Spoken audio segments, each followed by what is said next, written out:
네, 오늘은 사도행전의 부흥에 대해서 좀 보도록 할게요. 사도적 센터의 소그룹들 시리즈로 진행하는데 오늘은 사도행전에서 일어났던 부흥의 역사에 대해서 좀 보도록 하겠습니다. 자, 본문 말씀 읽어볼게요. 사도행전 1장 4절에서 5절 또 8절까지 말씀입니다. 시작. 사도와 함께 모이사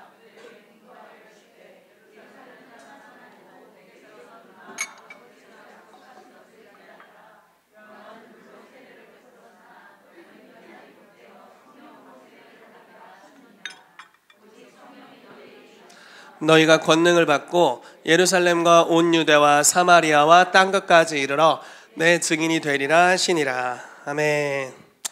아멘. 오늘 이 말씀을 가지고 같이 은혜를 나누도록 하겠습니다. 예수님께서 이제 사도와 함께 모이셔서 떠나시기 전에, 승천하시기 전에 제자들에게 말씀하신 게 바로 이 말씀이죠. 성령님을 기다리라 라고 이야기를 했습니다. 성령의 세례가 임하게 될 거다. 성령님을 기다리라. 그런데 제자들이 이 기다림의 방법을 선택을 했는데 어떻게 기다리기로 선택했냐면 기도하는 것으로 기다리기로 선택했습니다. 하나님이 어떤 약속을 주실 때, 제가 이제 예언학교에서 많이 가르치는 내용인데, 하나님이 어떤 약속을 주시잖아요. 예를 들어 내가 너의 삶에 어떤 일을 행해주겠다. 그러면은 그냥 행해주시겠지 이렇게 기다리는 게 아니라 뭔가 제스처를 취하면서 기다릴 수 있습니다. 하나님이 전쟁에 승리를 주실 것이다 이렇게 여호사밧 왕에게 말씀하셨어요. 그때 여호사밧 왕은 그냥 승리를 주시겠지 이렇게 한 게 아니라 예배하는 자들을 앞세워서 주님을 예배하게 했습니다. 그리고 예언적으로 주님을 경배하기 시작했을 때 갑자기 천사들이 등장해서 전쟁을 끝내버렸어요. 그래서 새 민족이 약 10만 명이 쳐들어왔었는데 그냥 손 하나 까딱하지 않고 갑자기 자기들끼리 싸운 거예요. 그래서 다 서로 죽었어요. 그래서 이제 보통 전쟁이 끝나면 이제 노략물을 취하잖아요. 전리품을 취하잖아요. 근데 전리품을 4일이나 취했습니다. 전쟁을 하나도 하지 않고요. 그런 역사가 풀어지게 되는 거죠. 주님이 뭔가를 약속하셨다면 그냥 이렇게 손가락 빨고 있는다기보다는 뭔가 기도하거나 하늘의 지혜를 구하면서 우리가 거기 반응하게 될 때 하나님이 주시는 명확한 성취들이 있습니다. 오늘 그래서 제자들은 성령을 보내주시겠다라고 말씀하셨을 때 예수님께서 이전에 하셨던 말씀을 했던 것 같아요. 구하라 그리하면 주실 것이요 찾으라 찾을 것이요 두드리라 그리하면 너에게 열릴 것이니 다 생략하고 구하는 자에게 성령을 주시지 않겠느냐 이렇게 말씀하셨거든요. 마태복음 7장 말씀에는 구하는 자에게 좋은 것을 주시지 않겠느냐, 그리고 누가복음 11장에는 구하는 자에게 성령을 주시지 않겠느냐 이렇게 말씀하셨어요. 그래서 우리가 구해야겠다라고 결단했고 기도하기를 힘썼을 때 성령의 놀라운 부으심이 있었습니다. 그리고 이 부으심을 근거로 해서 증인이 되는 삶으로 나아가게 됐어요. 그래서 사도행전에 이 기도하고 성령이 임하셨고 보내심을 받아 나아갈 때 부흥이 임했고 부흥이 확장되는 역사가 풀어졌는데 저희 교회 가운데 이런 일이 있게 되기를 예수 이름으로 축복합니다. 아멘. 오늘 5가지를 좀 나누도록 하겠습니다. 기도에 대한 이야기를 좀 하려고 하고요. 기도할 때 놀라운 약속은 성령님이 임하신다는 거예요. 여러분들이 성령님의 임하심을 경험하게 되시기를 축복하고요. 지금 나 잘 모르겠다. 도대체 성령 임하심이 뭐지? 더 기도하시기를 축복합니다. 뭔가 짐을 지워드리는 건 아니고 그런 이유가 아니라 더 기도할 때 여러분들이 명확하게 인지할 만한 성령님이 임하실 거예요.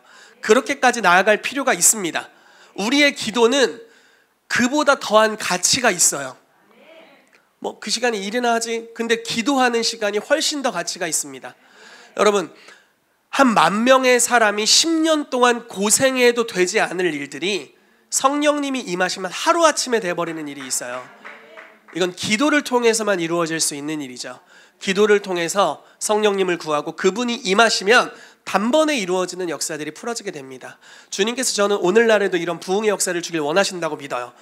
제가 아까 우리 중보기도팀에서 선지자팀에서 같이 기도하고 예언하는 걸 이렇게 같이 기도하고 예언하면서 우리 사모님이 옆에 있어가지고 진웅 간사님이 예언을 하는데 미쳤다 서진웅 미쳤다 이렇게 얘기를 했어요. 성령님이 임하시니까 무슨 소리를 저 무서운 소리를 하고 있다 이렇게 이제 생각을 했습니다. 매달 선교를 나간대. 지금 감당할 소리를 하는지 모르겠어. 막 1월부터 다 선교 나갈 거래. 막 다 저지르고 있어요. 막 난리가 났어요. 미쳤다 기도를 많이 해주시기 바랍니다. 그러니까 이걸 인위적으로 하려면 이렇게 힘든 일은 없죠. 다 죽어요. 여러분 다 죽을걸요. 근데 성령님이 임하시면 다 살아요. 네, 다 살고 너무너무 행복하고 정말 강력한 역사들이 풀어지게 됩니다. 아마 예언을 통해 받는 것들은 성령이 임하셔야만 이루어질 수 있는 일들을 받을 거예요. 그렇죠? 왜냐면 예언이라는 것은 그냥 사람이 가지고 있는 가능성을 활성화시키는 수준이 아니잖아요. 하나님만이 행하실 수 있는 수준을 예언하는 것입니다. 그게 하나님으로부터 온 예언이라 아마 바르게 예언한 거라고 저는 믿어요. 근데 성령님이 오셔야 된다라는 겁니다. 근데 기도할 때 성령님이 임하시겠다고 말씀하셨기 때문에 우리가 기도하기를 예수 이름으로 축복합니다. 초대교회 이제 사도행전의 부흥의 특징들을 제가 여러 가지를 이제 뽑아왔어요. 특히 저희가 이제 사도적 소그룹을 개척하는 일에 대해서 이야기를 하고 있습니다. 중간에 성전 이전이 껴 있어가지고 이게 주제가 이리 갔다 저리 갔다 갑자기 추수감사 예배 드렸다가 이렇게 왔다 갔다 했지만 다시 돌아오려고 일로 왔습니다. 그래서 사도행전의 부흥에 대해 오늘 살펴보면서 사도적인 소그룹이 개척되어야 하는데 이게 이 교회에게 있어서 성전 이전보다도 더 중요해요, 여러분. 그런가? 그런가 하나? 성전 이전보다 더 중요합니다. 왜냐하면 사람이 세워지는 게 더 중요해요. 건물은 건물입니다. 그런데 사람은 하나님의 성전이에요. 그렇기 때문에 이 보내심을 받은 그룹들이 생기는 것, 그리고 세상의 사람들이 파송돼서 거기서 하나님의 나라를 나타내는 것이 훨씬 더 중요한 일입니다. 건물은 그 사람들이 모일 수 있는 장소를 담아낼 뿐입니다. 물론 좀 더 이쁘면 더 좋겠죠? 그래서 이제 그것에 관한 이야기는 저희가 이제 인테리어에 대한 견적이 나오고 그 이후에 좀 더 헌금에 대한 이야기도 하고 앞으로의 방향성을 이야기하겠지만 지금 시즌 한 1, 2주 정도는 우리가 이 부분에 더 집중을 했으면 좋겠어요. 그래서 소그룹을 통해서 이제 개척될 소그룹을 통해서 하나님께서 어떤 일을 행하길 원하시는지, 그리고 역사적으로 사도행전에선 어떤 일이 있었는지를 여러분들이 이 시즌에 계시로 임하게 되기를 예수 이름으로 축복합니다. 자, 기도했더니 성령님이 초대교회 가운데 임하셨죠.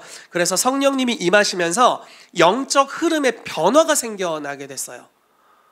평소에는 못했을 일을 성령님이 임하시니까 그냥 되고 더 강력한 역사들이 풀어지기 시작합니다. 원래 내가 하던 수준, 귀신을 쫓아냈던 수준이 있는데 성령님이 임하시니까 그런 수준 훨씬 이상으로 풀어지게 되는 거예요. 저희 교회는 저는 이게 필요하다고 믿습니다. 여기 대부분 뭐 예언도 하고 이제 축사도 하고 치유도 하고 어떻게 하는지 조금씩 알잖아요. 근데 막히는 것도 있잖아요. 그러니까 어느 정도 한계성이 우리가 또 있는 거죠. 시작했지만 또 뭐 초대교회의 능력까지 가기엔 아직 부족한 영역들이 있을 겁니다. 이 사람들은 왜 그게 됐냐면 부흥이 임했거든요. 성령님이 기도를 통해 정말 강력하게 임하셨어요. 그래서 뭐 특별히 더 대단해서가 아니라 시대적인 하나님의 부어주심이 있었고 그 흐름을 따라간 것입니다. 그래서 그렇게 됐을 때 이 성령의 흐름이 풀어지게 돼서 이때 보내심을 받아서 성령의 인도하심대로 나아갔을 때 그 영역에 항상 부흥의 역사가 일어나게 됐다는 거죠. 저는 저희 교회에서 이런 사도적 센터의 소그룹들이 파송될 때 이 부흥의 영향력과 함께 파송되기를 정말 축복합니다. 뭐 시대적인 부흥까지 임하면 너무 좋겠지만 그렇지 않더라도 여러분들의 개인에게 또 여러분들이 파송될 그 공동체 위에 이전과는 다른 차원의 성령의 흐름, 성령의 역동적인 운행하심이 임하게 되고 그 흐름을 힘입어서 나아가게 되기를 예수 이름으로 축복합니다. 그렇게 될 때 이전과는 비교할 수 없는 역사들이 풀어지게 될 것입니다. 그래서 이제 보내심을 받아 나아갔고요. 보내신 영역에서 그냥 혼자 사역한 것이 아니라 제자화했습니다. 즉 사도들이 가르쳤고 바울과 바나바가 가르쳤고 바울이 에베소에서 두란노 서원에서 가르쳤습니다. 그리고 어떤 일이 발생했을까요? 바울이 디모데에게 이런 말을 했죠. 내가 너에게 부탁한 것을 충성된 사람들에게 가르쳐라. 그들이 다른 사람을 가르칠 수 있으리라. 이렇게 이야기했습니다. 바울이 디모데에게, 디모데가 충성된 사람들에게, 충성된 사람들이 또 다른 자들에게 제자가 제자를 낳는 역사, 즉 시스템이 풀어지게 된다라는 거예요. 여러분들에게 주신 기름 부으심이 제각기 다를 것입니다. 제가 어제 그저께 복음 전도자에 대해서 설교를 하고 왔습니다. 참 안타까웠어요. 제 스스로. 내가 복음 전도자가 아닌데 복음 전도자를 설교한다는 것이. 아무튼 설교를 하고 왔어요. 그런데 메시지를 나누고 이제 풀어내면서 저에게 주셨던 기름 부으심 있잖아요. 그런 것들을 이제 그 교회, 이제 기쁨의 교회라는 교회예요, 대전에. 그 교회에 이제 풀어내고 왔습니다. 그러면 저에게 주신 기름 부으심이 풀어지고 그들에게 임하게 되겠죠. 그리고 하나님이 역사하시는 어떤 부분들이 분명히 있을 것입니다. 하나님은 저에게 복음을 증거할 때 항상 이런 일들을 많이 하셨던 것 같아요. 기도를 열심히 하고 있어요. 어떤 대상을 놓고 또는 그룹을 놓고. 그러면 카이로스의 타이밍을 제가 인지해요. 지금이 전할 때구나, 이렇게 알아요. 그래서 그때 전하면 한 명이 구원받는 게 아니라 도미노처럼 구원받는 역사가 일어납니다. 그래서 좀 쉽게 가는 스타일이에요. 그래서 그때는 막 능력 전도를 하던 때가 아니었는데도 그런 역사들이 막 풀어졌습니다. 그래서 하나님을 너무 찬양하는데 그 교회의 그 은사들을 풀어놓고 그런 간증과 계시들을 풀어놓고 왔습니다. 그러면 이제 그들의 삶에서도 동일한 일이 일어나겠죠. 또 그분들이 다른 이들을 또 가르칠 수 있을 겁니다. 그래서 이런 방식으로 제자 양육을 또 낳게 되는 거죠. 시스템을 만드는 것. 그리고 마지막으로 사도적 센터와 동역하는 것에 대해서 여러분들과 이야기하면서 마무리하도록 하겠습니다. 자, 먼저 기도에 대해 살펴보도록 할게요. 자, 이 말씀 읽었으니까 넘어가고요. 마가복음 9장 28절 29절 말씀 읽어보겠습니다. 시작. 집에 들어가심에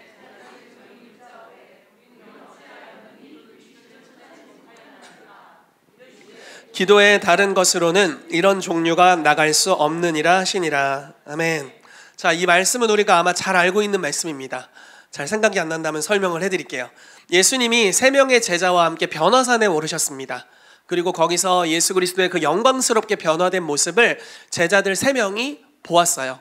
그리고 산에서 내려옵니다. 내려왔는데 굉장히 그 실랑이가 벌어지고 있는 거예요.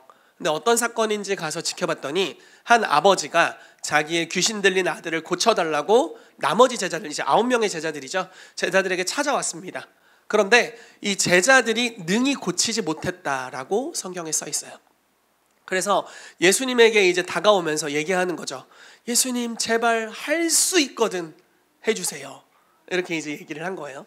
그랬더니 예수님께서 할 수 있거든이 무슨 말이냐, 믿는 자에게 능히 하지 못할 일이 없다 라고 말씀하시면서 귀신을 명하니까 귀신이 너무 쉽게 떠나가고 아이가 쉽게 고쳐졌어요.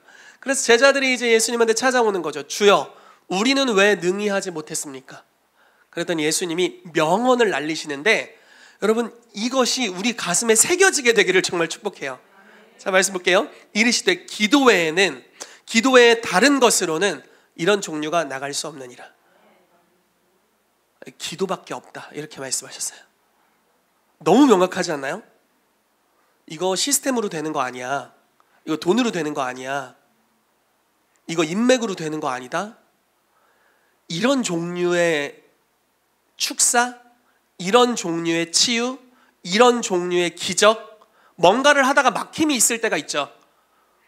평소에 됐는데, 예를 들어 나 치유도 하고 축사도 하고 예언도 하고 하나님 삶에 돌파도 주셨어요. 다 됐는데 갑자기 막혀. 그럼 주님이 이렇게 말씀하시는 거예요. 기도 외에 다른 것으로는, 다른 걸로 되는 게 아니란다. 기도해야 돼. 기도하면 이런 종류의 것들도 치유될 수 있어. 이렇게 말씀하십니다. 여러분, 업그레이드 되는 것은 기도를 통해 온다고 명확하게 말씀하고 있는 것입니다. 기도를, 제가 이런 말하기 참 부끄러운데 요즘 기도하니까 너무 행복하더라고요. 기도를 많이 하시기를 정말 축복해요. 그 어떤 것보다도 주 예수를 바라보시기를 축복합니다. 성경은 이렇게 기도를 가르치더라고요. 하나님을 믿으라. 너희가 이 산더러 들리워 바다에 던지우라 하고, 그 말하는 것을 그대로 될 것이라고 의심하지 않으면 되리라. 와, 주님이 진짜 안 되면 어떡하시려고 이렇게 내가 백두산을 옮긴다고 기도하면 어떡하려고 지금 나를 염두에 두지 않고 이런 말을 하신 것 같아. 주님 어떻게 하시려고, 여기 개족산 옮기면 어떡하려고, 여기 식장산 옮기고, 여기 만인산 봉이호떡 엄청 좋아하는데 그거 옮기면 어떡하려고 주님이 지금 무서운 말씀을 하셨단 말이에요. 근데 이게 너무 중요한 원리를 말씀하고 있어요. 기도하고 될 거라고 믿고 의심하지 말래요. 그럼 된대요. 근데 그 앞에 전제가 뭔지 아세요? 이게 더 대박이야. 누구든지라고 써 있어요. 와, 어떡하시려고 그러시지? 주님이 어떡하려고 그러시지? 예를 들어 내 남편이 아직 구원받지 못했어요. 주님, 남편을 구원해 주십시오. 기도해요. 그리고 믿어. 의심치 않고 될 것이라고 여기고 계속 기도해요. 그럼 결과가 온대요.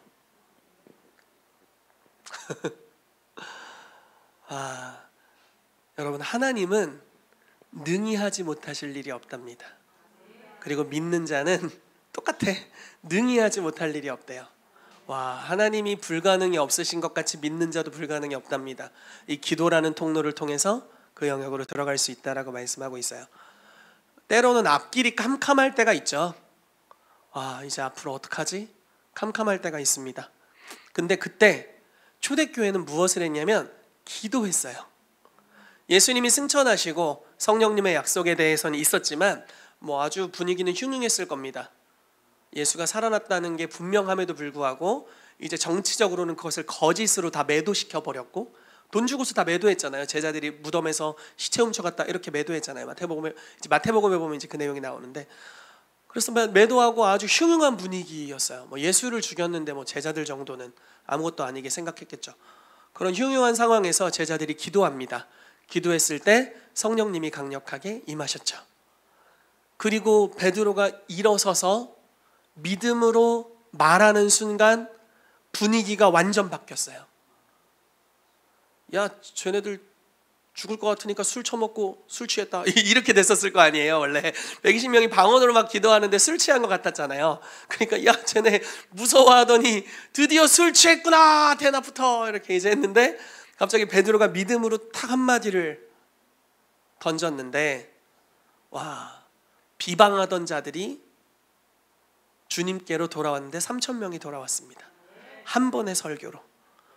분위기가, 도시가 어땠을까요? 예루살렘이 그 당시 한 10만 명 정도가 살았대요. 그러니까 3,000명이면 한 10,000명 정도가 구원받은 건데 10%가 예루살렘 인구의 10%가 다 예수님 죽였고 제자들 별거 아니고 이제 그냥 한때 일어났었던 소동 정도로 마무리 지으려고 하는데, 성령님이 임하시고 베드로가 설교를 길게 했겠어요? 했는데 분위기가 완전히 바뀌어버렸어요. 도시 인구의 10분의 1이 예수님을 믿어버렸어. 자기의 죄를 회개하고. 며칠 있다가 미문에 앉은 안진뱅이를 고쳤는데 5,000명이 구원받았는데 한 2만 명 구원받았네. 도시 인구의 30%가 죽게 돌아왔어요. 그러니까 완전히 역전돼 버린 거죠. 그래서 힘으로 찍어 누르려고 베드로와 요한을 데려다가 도무지 예수 이름으로 말하지 마라 협박을 합니다. 죽어! 이렇게 했어요. 그랬더니 야, 니네 생각해봐라. 성령님한테 순종하는 게 옳으냐, 니네한테 순종하는 게 옳으냐, 우린 계속 할 거다 하고 갔어요. 막 죽일 수가 없는 거예요. 왜냐면 백성들이 이 사람들을 선지자로 여기고 하나님의 사람으로 여기기 때문에 죽일 수가 없었어요. 여론이 바뀌어버렸어요. 그래서 놓아줍니다. 그리고 이제 느낀 거죠. 법적인 제재가 시작됐구나. 어떻게 했을까요? 이제부터 조심히 해야지 이런 거 아니잖아요. 초대교회가 어떻게 했는지 우리가 알죠. 사도들과 함께 모여서 기도합니다. 주여, 이제도 저들의 위협함을 굽어보시고 성령으로 우리를 충만하게 하셔서 병든 자에게 손을 얹은 즉 치유되게 하시고 우리가 믿음으로 이제 복음의 말씀을 증거하게 해주십시오. 이렇게 기도를 하니까 갑자기 모인 곳이 진동을 했대요. 그러니까 땅이 흔들렸다는 이야기, 지진이 일어난 거예요. 그래서 진동하더니 무리가 다 성령 충만함을 받았어요. 옛날엔 안 받았었나? 아니요, 옛날에도 받았어요. 그렇지만 정치적인 위협이 다가왔는데 아마 어떤 사람들은 담대했겠지만 어떤 사람들은 힘들었었겠죠. 그렇죠? 근데 무리가 성령의 충만함을 받아서 더욱 담대히 복음을 증거하기 시작합니다. 그랬더니 그 다음에 어떤 일이 발생했는지 아세요? 허다한 제사장의 무리가 주님께 복종했어요. 그 법정에서 협박하던 애들 중에 일부분이 주님께로 돌아왔다고요. 계속 복음이 증거됩니다. 문제가 생길 때마다 계속 기도해요. 그리고 복음을 또 증거합니다. 어느 날 헤롯이 갑자기 이스라엘을 다스리는 헤로당이 일어나서 유대인들의 환심을 사고 싶은데 어떻게 해야 되지? 예수 믿는 자들을 죽이면 되겠구나. 리더부터 목을 쳐야지. 이렇게 해서 야고보를 죽였어요. 너무 갑작스럽게 일어난 일이어서 아마 기도할 겨를도 없었을 거예요. 그냥 어느 날 투옥하더니 그냥 죽여버렸어요. 근데 유대인들이 그걸 기뻐하는 거예요. 와, 헤롯 왕이 최고다 뭐 이러고 있어요. 그러니까 교회가 어떻게 했을까요? 기도합니다. 정치적인 더 큰 억압이 오는 거죠. 근데 교회가 더 기도합니다. 베드로 갇혀 있었거든요. 베드로도 이제 죽을 날이 얼마 안 남았어요. 교회가 기도하는데 천사가 옥을 통과해서 와서, 성경에 이렇게 표현되어 있습니다. 베드로의 옆구리를 쳐서 깨웠대요. 조금 그렇게 항상 인격적이진 않아. 옆구리를 발로 찼나, 옆구리를 쳐서 깨웠어. 이렇게 이것도 아니고. 그래서 베드로가 정신을 차렸는데 천사가 있고, 갑자기 묶인 게 풀리고, 나가는데 감옥문이 열리고, 또 나가는데 감옥문이 또 열리고, 열리고 내 앞에 간수들이 있는데 날 못 보고 그냥 나간 거예요. 그래서 길거리 한가운데 세워다 놓고 천사가 갔어요. 역할이 끝났어. 그래서 정신을 꿈인가 하고 왔는데 길거리에 서 보니까 내가 진짜 나온 거예요. 그래서 이게 무슨 일인가 하고 이제 모여있는 교회에 갔습니다. 갔더니 베드로를 위한 중보가 시작되어 있는 거죠. 교회가 계속 기도하고 있었어요. 근데 가끔은 그럴 때가 있죠. 기도해도 기도한 내용을 안 믿을 때가 있어요. 그래서 한 여종이 베드로를 보고서 베드로예요, 베드로 그랬더니, 무슨 베드로야, 감옥에 갇혔구먼.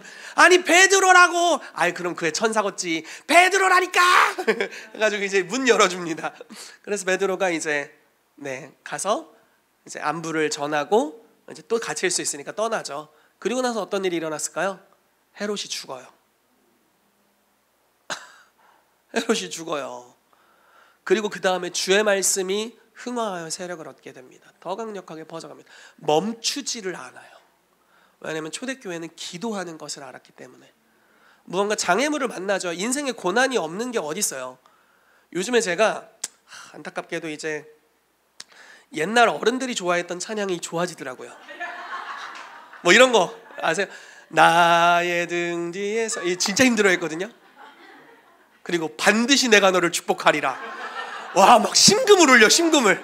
제가 가끔 운전하면서 막 옆에서 부르거든요. 그러면 왜 그러냐고 저한테 막 아내가 뭐라고 하는데 막 심금을 울려요. 막. 우물가의 여인처럼 난구했네. 으아! 인생의 장애물들을 계속 만나게 되니까, 그걸 돌파하는 여정들을 이제 겪으니까 그게 이해가 되더라고요. 뭐 더 이해할 게 많겠죠. 이해할 게 더 많을 텐데, 아무튼 저는 고생을 안 하고 큰 편인데 아무튼 조금씩 이해가 되기 시작했습니다. 기도를 할 때 돌파가 지속적으로 일어난다라는 거예요. 장애물을 지속적으로 극복할 수 있습니다. 불가능이 없어요. 왜냐하면 기도 외에 다른 것으로 이런 요가 나가지 않는데, 기도하면 어떤 종류든지 극복할 수 있거든요. 여러분, 이 시즌에 기도의 열쇠를 붙잡게 되시기를 축복합니다. 여러분들의 삶에 막힘이 없는 역사가 풀어지게 될 거예요. 우리가 기도하고 받은 줄로 믿으면 그대로 되는 역사가 풀어질 것입니다. 그래서 성전 이전에 있어서도 저희가 뭐 여러 가지 장벽들이 있지만, 기도하고 받은 줄로 믿으면 그대로 될 것입니다. 주님께서 선하게 인도하실 줄로 믿습니다. 지금은 이렇게 평안한 표정인데 몇 개월 뒤에도 그러기를 바랍니다. 아멘. 자, 성령님과 영적 흐름의 변화에 대해서 보도록 하겠습니다. 사도행전 2장 1절에 4절 말씀 읽어볼게요. 시작. 오순절날이 이미 이름에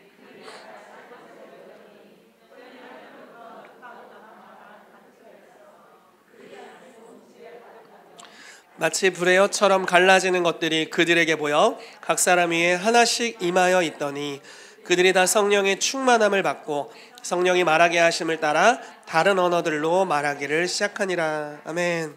와, 성령님이 임하시니까 완전 달라지는 거죠. 성령님은 시대와 상관없이 임하시는 것 같아요. 시대가 흉흉하다고 주님이 흉흉하게 임하시지 않고, 시대가 흉흉해도 주님은 구할 때 언제든지 충만함을 가지고 오십니다. 왜냐하면 그분은 생명의 근원이시기 때문에 그분이 오는 곳에 생명이 풀어지게 됩니다. 사도행전 2장에 1장 말미부터 제자들이 기도하기 시작하죠. 기도한 날수는 사실 굉장히 짧았어요. 문제는 언제 오실지 구체적으로 얘기를 안 해주셨다. 그런 게 항상 우리의 불안함을 자아내죠. 그런데 어쨌든 10일 기도했습니다. 딱 10일 정도 열심히 기도하기에 힘썼다라고 말하고 있습니다. 그리고 그 기도의 결과 갑자기 항상 그냥 똑같이 그냥 막 타오르면서 기도하는 거예요. 근데 그런 게 있어요. 이 기도할 때 임하는 불이 있는데 또 그 기도가 성취될 때 임하는 또 다른 종류의 약간은 느낌이 다른, 그러니까 감각적으로 얘기하면 조금은 느낌이 다른 기름 부으심과 능력이 있습니다. 그러니까 분명히 기도할 때도 성령이 역사하시면서 굉장히 뜨거웠을 거라고 생각해요. 그러니까 기도했겠죠. 10일 동안 그냥 막 불타오르면서 열심히 기도했습니다. 그런데 갑자기 하늘로부터 급하고 강한 바람 같은 소리가 있었대요. 그리고 사람 하나하나 위에 성령님이 임하셨어요. 저는 이게 항상 감동을 받습니다. 와, 왜 떼거지로 안 임하셨을까? 한 명 한 명에게 임하셨을까? 너무 귀하다. 주님이 양떼의 이름을 부를 때도 각각 불러내잖아요. 하나님께서 우리가 같이 중보하고 기도하고 성령의 능력을 구하면 여러분들 각 사람의 머리 위에 임하실 것을 믿습니다. 각 사람의 머리 위에 임하신다는 것은 성령님이 임하시면 우리 가운데 주신 부르심이 불릴 듯이 일어나게 돼요. 주님은 교회의 부르심이 불릴 듯이 일어나는 것에 관심이 많으세요. 그렇지만 여러분들이 교회예요. 여러분들 안에 있는 부르심이 일어나야 됩니다. 저랑은 아마 다를걸요? 나는 종교인이에요. 직업이 목사예요. 어린이집에 부모 직업이 뭐냐고 해서 목사라고 썼어요. 목사라고 쓰면 혹시 코로나 기간인데 뭐라고 하려나 고민하다가 주를 부끄러워하면 안 되겠다 해가지고 목사라고 썼습니다. 여러분들은 다르잖아요. 여러분들 저와 또 부르심이 많이 다를 겁니다. 각자 많이 다를 거예요. 예전에는 성도라면 목사의 부르심을 섬기는 위치다 이렇게 생각하던 때가 있었습니다. 저희 교회는 그렇지 않아요. 그러지 마세요. 부담스러워 서로가. 여러분들의 부르심이 있습니다. 그리고 그 부르심을 불릴 듯이 일으키셔야 돼요. 성령님이 임하시면 그게 된다는 거예요. 왜냐하면 성령님이 교회적으로 전체로 임하시는 것뿐만 아니라 급하고 강한 바람 같은 소리가 교회 전체적으로 임했을 뿐만 아니라 불이 여러분들 각자에게 임했다라는 겁니다. 여러분 성령의 불이 임하면 우리 안에 있는 은사가 활성화돼요. 비전을 받게 됩니다. 그리고 비전으로 나아가는 데 있어서 문제가 있었던 영역의 치유가 풀어지게 돼요. 여러분 바울을 보세요.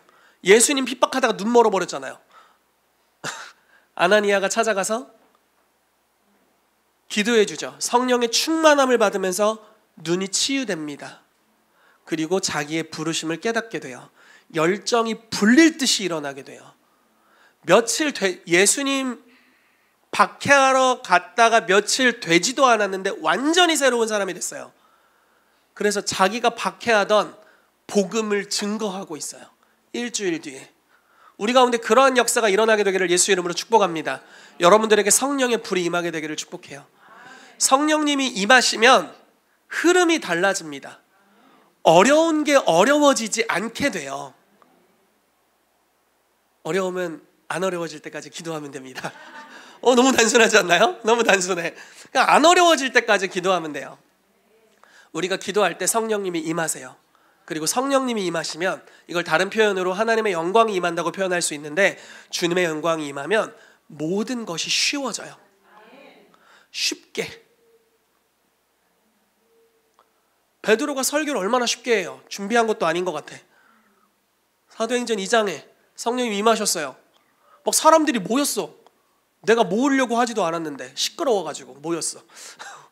모인 사람들한테 그냥 성령님이 그때 주신 감동, 요한일서 2장 말씀을 가지고 설교를 하잖아요. 근데 3,000명이 구원받아 버렸네. 매일 뛰면서 예수를 믿으라고 해도 믿기 힘든 사람들이 한 번의 설교로 3,000명이 구원받았어요. 왜냐하면 성령의 임하심으로 흐름이 바뀌었기 때문에. 여러분들이 기도할 때 이 파머스 워십 기간에 기도하시고 여러분들이 개척한 또는 앞으로 개척할 소그룹 멤버들과 함께 기도할 때 주의 영광이 임할 겁니다. 그러면 이 영광이 흐름을 바꿀 거예요. 이전과는 완전히 달라지게 뭔가를 이끌어갈 겁니다. 그 흐름 안에서는 모든 것이 쉬워지게 될 거예요. 그런 역사가 있게 되기를 축복합니다. 아멘. 자, 다 비슷한 내용들이어서 넘어가도록 할게요. 자, 보내심에 대해 보도록 할게요. 사도행전 8장 1절부터 3절까지 말씀 보겠습니다. 시작. 사울은 그가 죽임당함을 마땅히 여기더라. 그날에 예루살렘에 있는 교회에 큰 박해가 있어 사도 외에는 다 유대와 사마리아 모든 땅으로 흩어지니라. 경건한 사람들이 스데반을 장사하고 위하여 크게 울더라. 사울이 교회를 진멸할새 각 들어가서 남녀를 끌어다가 옥에 넘기니라. 어쩌다가 내가 여기 보내심에 대해 얘기하려고 자, 초대교회가 보내심을 받았는데 때로는 여러분 주님이 보내시는 건데 갈 수밖에 없는 경우가 생깁니다. 그러니까 주님 편에서는 내가 보냈었는데 역사적으로는 가지 않으면 죽어, 이런 상황이 생긴다고요. 자, 그런 경우가 역사적으로 어떤 게 있었냐면 어제 예전에 저를 신학적으로 가르쳐 주셨던, 그리고 지도해 주셨던, 그때는 전도사님이셨는데 지금 목사님이고 교수님이신데 지난주에 오셨어요, 저희 교회에. 그래서 저기서 예배를 드리신, 너무 신기한 거예요. 동네 사람이라 오셨대요. 그래서 당분간 이제 기회가 될 때마다 저희 교회로 오시기로 했는데 오늘은 못 오셨는데, 그분과 이야기하면서 중국교회 부흥 이야기를 잠깐 들었습니다. 그분이 수영재님이라는 분과 연결이 되어 있는데, 이 수영재님이 여러분 그 하늘에 속한 사람 위영재 아세요? 그 위영재의 멘토가 되는 수용저 목사님이라는 분이세요. 그분과 같이 사역을 하고 계셨어요. 그래서 중국교회의 이제 부흥의 역사들을 잘 알고 계신데, 이런 일이 있었답니다. 문화대혁명이 일어났을 때 모든 선교사들, 목사들을 다 추방하거나 옥에 가뒀습니다. 성경을 다 가져다가 불태워버렸어요. 그래서 기독교의 씨가 말랐다, 이렇게 이제 세계 기독교는 이야기를 했습니다. 그래서 다 갇혔으니까 이제 직업적 사역자들은 목사들은 다 갇혔으니까 이제 불쌍한 양떼들만 남은 거죠, 쉽게 말해서. 그런데 하나님께서 그 안에서 전도자들을 일으키기 시작하신 거예요. 리더들을 이 평신도 그룹에서 일으키셨는데, 이들은 감옥이 신학교입니다. 복음을 증거하다가 신학교에 가요. 감옥에 가요. 그럼 이제 거기서 몇 년 투옥살이를 하면서 주님을 더 진하게 만납니다. 기도하면서. 그리고 나와서 또 복음을 전하고 더 강력한 역사가 일어나고 이런 일이 발생해요. 근데 이제 평신도들이 일어나서 스스로 하나님의 음성을 듣고 보내심을 받아서 복음을 증거하기 시작합니다. 그 중에 대표적인 사람이 위명재라는 사람이에요. 하늘에 속한 사람이라는 책을 읽어보신 분 계실 거라고 생각하는데, 그 책에 보면 위명재가 성경책을 갖고 싶어 합니다. 그래서 기도해요. 21일인가를 금식했나? 애기였는데, 초등학생 정도 되는 애기가 막 금식을 한 거예요. 그렇게 금식을 하는데 하루는 주님이 환상을 보여주셨어요. 한 노인이 2명의 청년을 보내서 자기가 몰래 감춰놨었던 성경책을 이 아이에게 보내주는 환상을 봅니다. 그래서 내가 너무 굶어서 봤나 이랬을 거 아니에요. 근데 이제 기다린 거예요.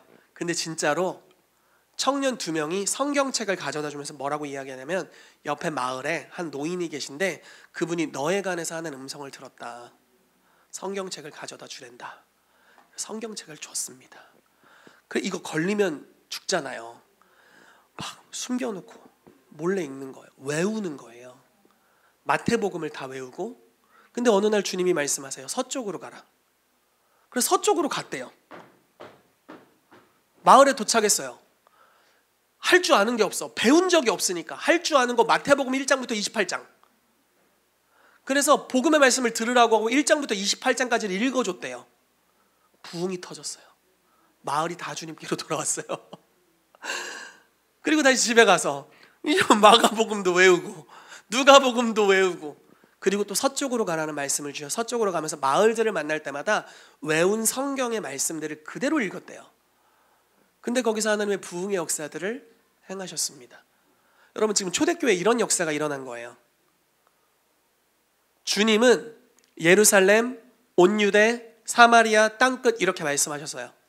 그렇지만 사람들은 성경에 모이기를 힘쓰라지만 모이기를 또 좋아합니다.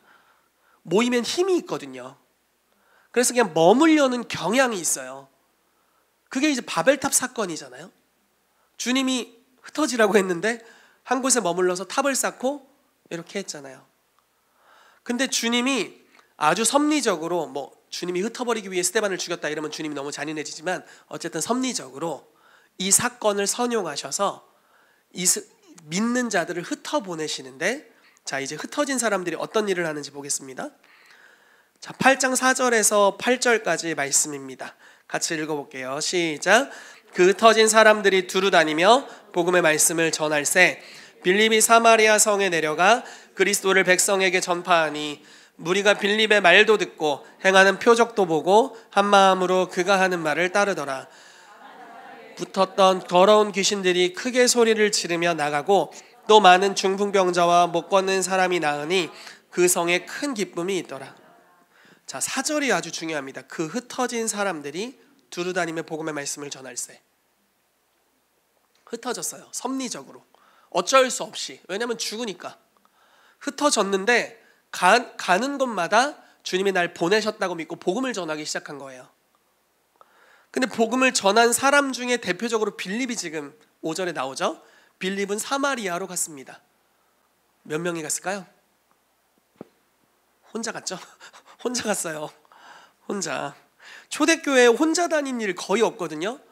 빌립이 약간 관계가 의심이 아무튼 빌립 혼자 갔습니다. 혼자 갔어요. 빌립이 사마리아 성에 내려가 그리스도를 백성에게 전파했대요. 근데 얼마나 놀라운 역사가 일어납니까? 말도 듣고 행하는 표적도 보고 한 마음으로 그의 말을 따르더라. 한 사람 때문에 한 도시가 구원을 받았습니다. 성령이 임하셨고 기도하고 돌파하고 기도하고 돌파하고 기도하고 돌파하다가 또 환란이 찾아왔습니다. 근데 주님이 이때는 흩어버리시는 거예요. 그래서 내가 보내심을 받았다고 여기는 예루살렘, 온 유대, 사마리아 땅까지 이렇게 있잖아요. 사마리아로 빌립이 갔다고 저는 이제 개인적으로 생각합니다. 빌립이 갔어요. 복음을 증거합니다. 보내신 영역에서 복음을 증거하니까 여기서 이제 난리가 나는 거죠. 한 성이 다 구원받아 버립니다. 또 볼게요. 사도행전 11장 19절에서 21절 읽겠습니다. 시작. 그때 스데반의 일로 일어난 환란으로 말미암아 흩어진 자들이 베니게와 구브로와 안디오까지 이르러 말씀을 전하는데 그 중에 구브로와 구레네 몇 사람이 안디옥에 이르러 헬라인에게도 말하여 주 예수를 전파하니 주의 손이 그들과 함께 하심에 수많은 사람들이 믿고 주께 돌아오더라. 아멘. 자, 설명이 좀 비슷하죠. 자, 보여드릴게요. 4절 흩어진 사람들이 두루다니며 복음의 말씀을 전할세. 자, 19절 그때 스데반의 일로 일어난 환란으로 말미암아 흩어진 자들이, 똑같은 이야기예요. 자, 8장에서 흩어진 자들, 스데반의 환란으로 인해 흩어진 자 중에 하나가 빌립이었고, 여기 11장에 흩어진 자 중에 여럿이 이제 안디옥 교회를 개척한 사람들입니다. 자, 그들이 베니게, 구브로, 안디옥까지 이르러 유대인에게만 말씀을 전하다가, 그러니까 항상 유대인에게만 말씀을 전했던 거죠. 그런데 왠지 느낌이 다른 거예요. 이렇게 믿음으로 주님이 시키신 일을 한다고 느끼는데 뭐를 더 해야 될 것 같은 느낌이 드는 거예요. 자, 이 사람들이 지금 하나님 음성을 들었어요, 안 들었어요? 안 들었잖아요. 들었다고 얘기할까 봐 빨리 얘기했어요. 안 들었어요. 안 들었어요. 지금 들었다는 얘기가 없잖아요. 근데 이렇게 필링이 오는 거예요. 유대인에게 복음을 증거하다가 왠지 헬라인에게도 전해야 될 것 같은 거예요. 전했는데 여기서 하는 것과 비교 안 되는 열매가 여기서 나타나는 거예요. 그래서 그걸 보고 깨닫는 거죠. 하나님이 이 영역에 우리를 부르셨구나 라는 걸 깨닫는 겁니다. 그리고 거기서 복음을 증거하니까 주의 손이 또 함께 하시네요. 여러분, 이런 말씀 들어보신 적 있나요? 내가 하나님의 손을 힘입어 귀신을 쫓아낸 것이면 하나님의 나라가 이미 너희 가운데 임하였느니라. 예수님께서 병든 자를 고치며 기적을 행하시면서 하셨던 말씀이에요. 자, 주의 손이 함께 했다는 구절이 나올 때마다 항상 기적을 수반합니다. 그러니까 강력한 기적이 안디옥에서 일어나게 된 거죠. 여러분, 때로는 하나님이 여러분들의 삶의 역사 안에서 자연스럽게 보내십니다. 근데 때로는 의도적으로 가야 될 때가 있습니다. 사도행전 13장은 의도적으로 파송하는 내용이 나오죠. 안디옥 교회에 선지자들과 교사들이 있었다. 내가 바울과 바나바를 세워 따로 불러 시킬 일이 있으니까 걔네 보내라, 이렇게 말씀하시죠. 그래서 보내심을 받고 의도적으로 가게 됩니다. 이제 그런 경우가 있어요. 어떤 부분이든지 주님이 보내신 곳으로 나아가게 될 때 강력한 부흥의 역사가 풀어지게 됐습니다. 여러분들이 이런 일이 있게 되기를 축복해요. 그냥 내가 가고 싶어서 가면 그냥 여러분들의 지금 경건의 수준만큼 나타날 거예요. 근데 그걸 하라고 보내는 것은 아닙니다. 근데 우리가 기도하고 성령의 새로운 흐름이 나타나고 인도하신다고 여기는 영역으로 가면 완전히 다른 수준의 것이 나타나요. 별로 힘들지 않다니까요. 힘들면 더 기도하고. 네. 별로 힘들지 않다고요. 물론 이제 고난이 없다는 이야기는 아닙니다. 당연히 견뎌야 될 것들이 있고 마음의 싸움들이 있지만 쉬워요. 쉬워짐이 나타납니다. 저는 우리 교회 가운데 그런 보내심의 역사들이 풀어지게 되기를 정말 축복하고 그런 보고들을 계속 듣고 싶어요. 제발 저에게 들려주세요, 여러분. 여러분들이 나가서 쉬웠다 이런 얘기를 들려주십시오. 아무 일도 안 하고 쉬웠다고 하면 안 되니고. 네. 그래서 보내심 받는 역사가 일어나게 됐는데 이 교회 가운데도 일어나게 되기를 축복합니다. 아멘. 자, 제자화에 대해서, 초대교회 부흥의 제자화에 대해서 보도록 할게요. 사도행전 11장 25절에서 26절 말씀입니다. 읽겠습니다. 시작. 바나바가 사울을 찾으러 다소에 가서 만남에 안디옥에 데리고 와서 둘이 교회에 1년간 모여 있어 큰 무리를 가르쳤고 제자들이 안디옥에서 비로소 그리스도인이라 일컬음을 받게 되었더라. 네, 바나바가 바울을 데리고 오죠. 그리고 안디옥에서 둘이 가르쳤습니다. 아마 굉장히 많은 무리들을 가르쳤을 거예요. 처음에는 사역자가 많지 않았겠죠. 둘이 열심히 1년간 가르쳤대요. 근데 1년 뒤에 외부 사람들이 이 사람들을 보고 기름 부음 받은 사람들이라고 얘기했어요. 정체성에 대해서 계시가 새로워져서 남은 나를 욕하는데 나는 그리스도인이야! 이게 아니라 나는 새로운 자요! 이렇게 얘기한 게 아니라 열매가 너무 많이 나타나서 야, 너는 진짜 예수님 같은 사람이구나 이렇게 됐다고요. 요 순서 좀 더 괜찮은 것 같지 않아요? 물론 그렇게 가려면 새로운 정체성에 대한 계시가 있어야겠고 열매 맺는 데까지 또 가야겠고 뭐 이런 순서가 있을 겁니다.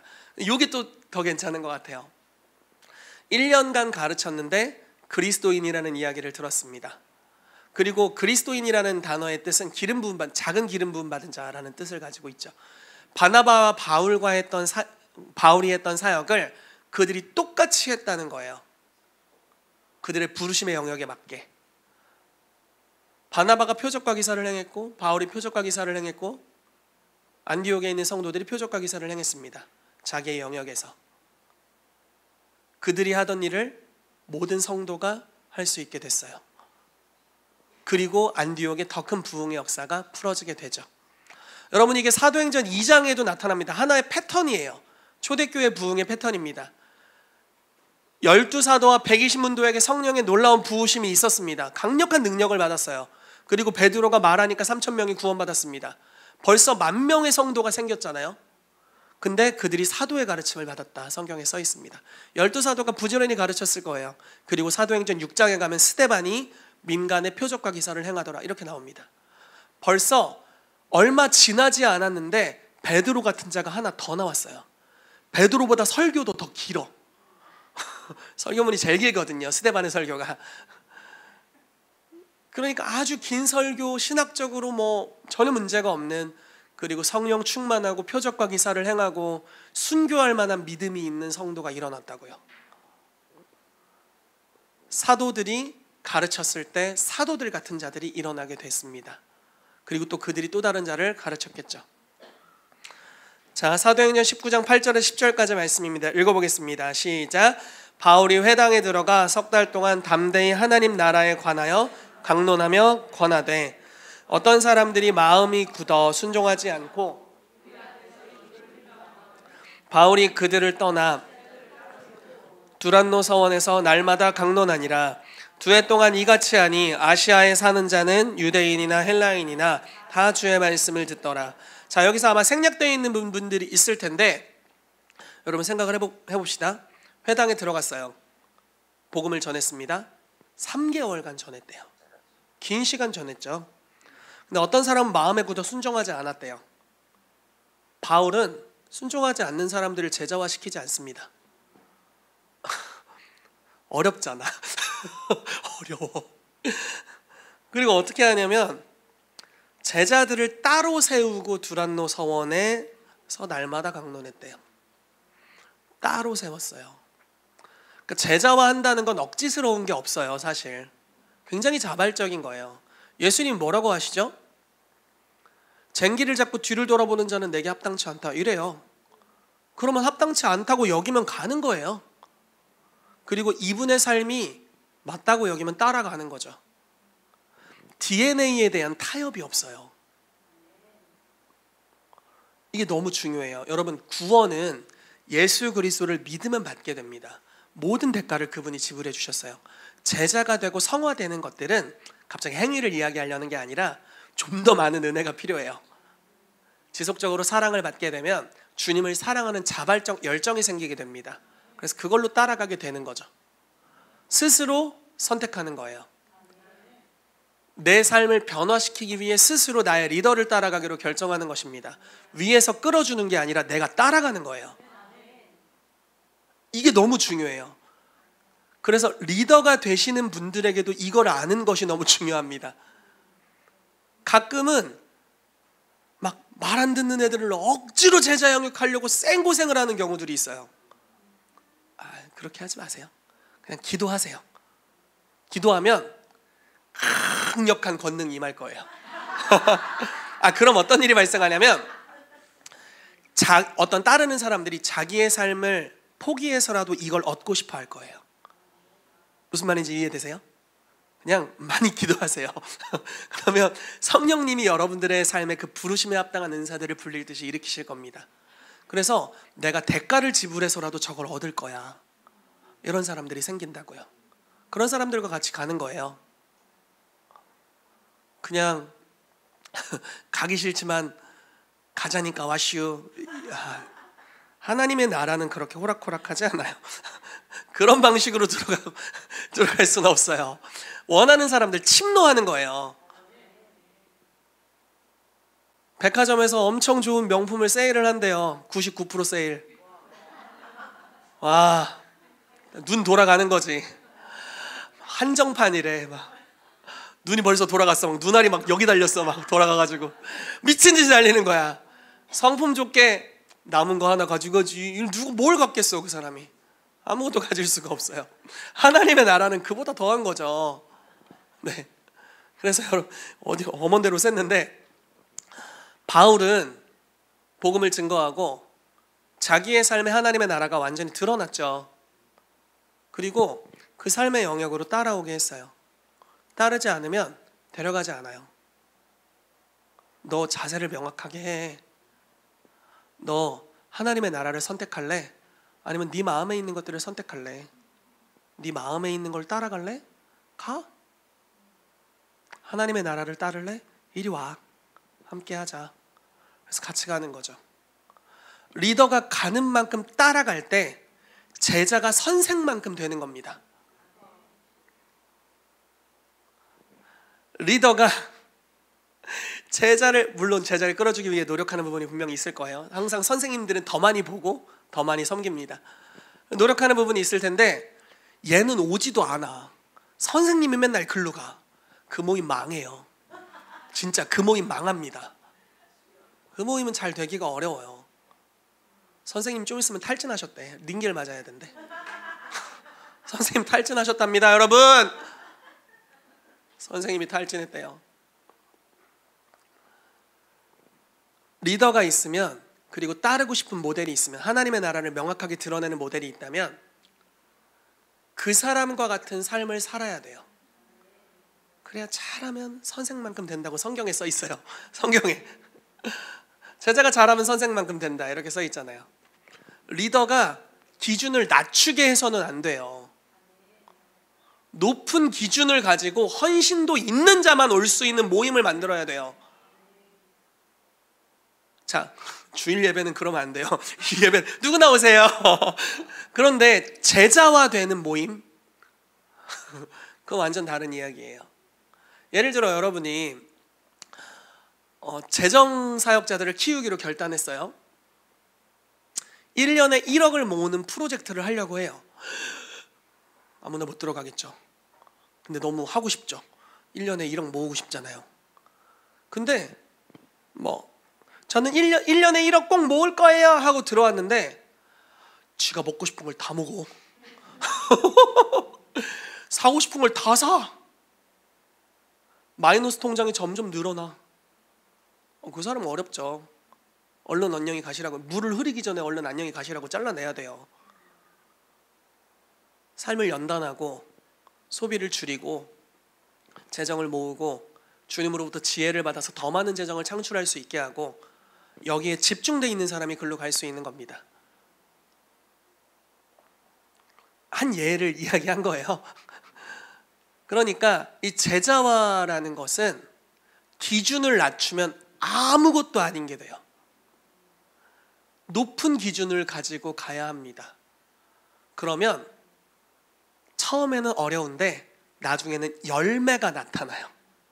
그래서 그 열매가 모든 걸 쉬워지게 해요.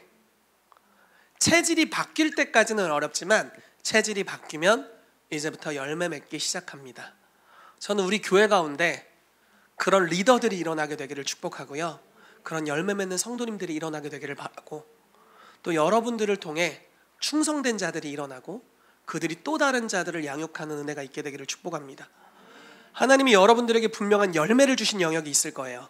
열매를 주신 영역은 우연이 된 게 아니에요. 세상에 우연은 없습니다. 하나님이 역사하시고 원리가 있고 섭리가 있는 거죠. 여러분들의 삶에 어떤 부분에 성령님이 주시는 좋은 열매가 있다면 그게 왜 열매가 있는지 여러분들은 아셔야 돼요. 예전에 스쿨을 하는데 어떤 분이 진짜 민망한 질문을 하는 거예요. 목사님은 어떻게 그렇게 되셨어요? 이러는 거예요. 그게 무슨 질문이에요? 되게 부끄럽죠. 이게 무슨 얘기야? 내가 왜 이렇게 됐냐니. 약간 이런 거면 좀 어쩌다 이 지경이 되셨어요? 좀 더 받아들이기 쉬운데 어쩌다 이렇게 이게 좋은 이야기였어요. 좋은 이야기. 약간 나를 너무 좋게 봤어요. 근데 제가 그걸 또 답변을 한다. 너무 민망해가지고 내가 무슨 짓을 하는 거야. 근데 나중에 생각을 했어요. 하나님이 내 삶에 주신 열매가 우연은 없다. 하나님이 역사하신 거고 거기는 대가 지불이 있고 순종이 있죠. 근데 그거에 대해서 만약에 제가 누구를 제자 양육하려면 그게 어떤 원리인지를 명시화할 수 있어야 돼요. 볼 수 있게 제시할 수 있어야 되잖아요. 그리고 제시해주고 당신도 이런 삶을 따라오세요. 이렇게 얘기해줘야 되겠죠. 바울이 아주 담대했잖아요. 나를 본받으라. 내가 그리스도를 본받은 것 같이. 엄청 자신 있어. 나를 본받아. 그러면 너 최고야. 열매 맺어. 천국 가. 하나님 나라가 너를 통해 확장돼. 그냥 나를 본받아. 이렇게 하는 거야. 타협이 없어요. 본 안 받아? 가. 똑같죠. 완전히 장난 아니잖아요. 제자를 삼잖아요. DNA에 타협이 없어요. 자기도 예수 그리스도를 섬기는 데서 타협이 없잖아요. 바울이 보통 착하지 않잖아. 주변을 배려하지 않고 타협이 없잖아. 타협을 안 하고 주님을 따릅니다. DNA에 타협이 없어요. 그리고 그래야 내가 가르친 사람이 열매 맺게 됩니다. 이 사람 사정 뭐 봐주고 저거 뭐 봐주고 그래 그랬구나. 아이 힘들어. 그랬군요. 이렇게 해서는 열매가 없어요. 따르는 사람으로 하여금 리더의 관점을 가지게 할 때만이 열매가 있어요. 이 무슨 말인지 이해되세요? 제자가 선생의 관점을 갖기 시작하면 그 제자는 성공해요. 따르는 자가 리더의 관점을 가지게 되면 와, 그 사람 다음 리더지 뭐. 그렇잖아요. 완전히 개념이 다른 거예요. 근데 리더에게 자기를 이해해달라고 해서는 어렵다 진짜. 안녕히 가세요. 어려워요. 리더를 따라가는 거죠. 제자화를 할 때는 하나님이 나의 삶에 주신 열매들이 분명히 여러분들에게 있을 겁니다. 그 열매에 대한 것들을 명확하게 제시하고 어떤 삶을 살아야 되는지에 대한 규격을 제시해줘야 할 필요가 있습니다. 감당할 수 있는 사람들이 따라오겠죠. 그렇다고 안 하면 정죄하고 지옥 간다고 하지는 마시고 그거 안 한다고 지옥 가지는 않습니다. 그렇지만 그 열매를 맺기 위해서는 대가 지불해야 될 영역이 분명히 있을 거예요. 자, 말씀을 읽어보겠습니다. 디모데후서 2장 2절입니다. 시작. 내 아들아, 그러므로 너는 그리스도 예수 안에 있는 은혜 가운데서 강하고 또 내가 많은 증인 앞에서 내게 들은 말을 충성된 사람들에게 부탁하라. 그들이 또 다른 사람들을 가르칠 수 있으리라. 아멘. 자, 이런 일이 이 교회 가운데 풀어지게 되기를 축복합니다. 하나가 더 있는데 다음 주에 다른 주제로 하도록 하겠습니다. 같이 기도할게요. 무엇보다도 기도가 아주 중요한 시즌입니다. 저는 지금 우리 파머스 워십 시기가 너무 마음에 들어요. 올해 말에 한다는 게 또 너무 마음에 들고 내년을 또 기대할 수 있고요. 지금이 5783년이라는 게 또 너무 좋습니다. 희년이래요. 50년 만에 한 번 오는. 그래서 기도한 것이 응답되는 역사가 풀어지게 될 거고요. 경배와 찬양과 함께 기도가 올라간다는 건 완전히 다른 차원의 이야기입니다. 이것은 다윗의 장막의 축복을 이야기하는 거예요. 거두게 될 것이고 심자마자 거두게 됩니다. 시간의 간극이 좁혀지는 시기예요. 봄에 심고 가을에 거두는 게 아닙니다. 언젠가는 되겠지가 아닙니다.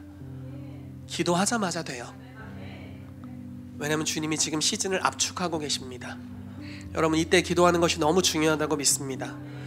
여러분들의 삶에 뭔가 지금 막힘이 있다면 어떤 종류가 지금 역사에서 여러분들의 삶이 부르심으로 나아가는데 막힘이 있다면 여러분 다른 걸로 해결하지 마세요.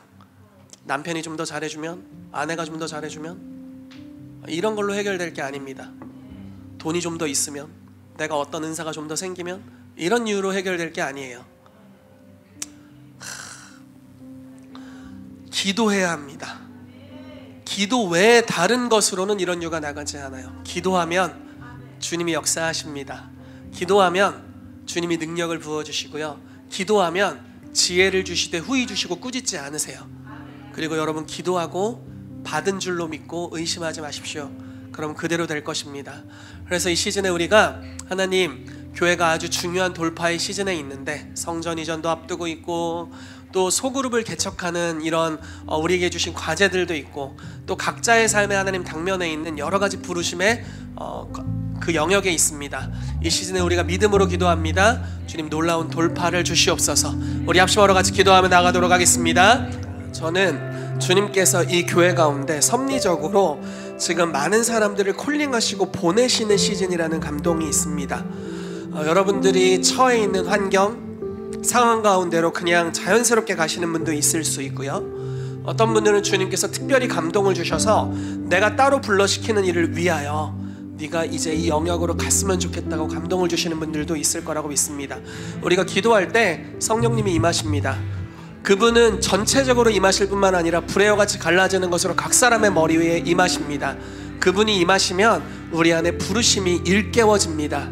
그리고 주님이 우리를 부르십니다. 네가 여기로 가면 좋겠다. 내가 너의 삶에 준 열매를 그 영역에서 네가 나누기를 원한다라고 말씀하시는 소그룹의 개척에 대한 비전들이 어떤 분들에게 임하기 시작할 것입니다. 그래서 이 시간 우리가 같이 마지막으로 두 가지를 같이 기도할 텐데, 한 가지 기도하기 원하는 것은 여러분 주님의 음성을 듣게 되기를 축복해요. 그래서 여러분들을 어디로 부르시는지를 알게 되기를 바랍니다.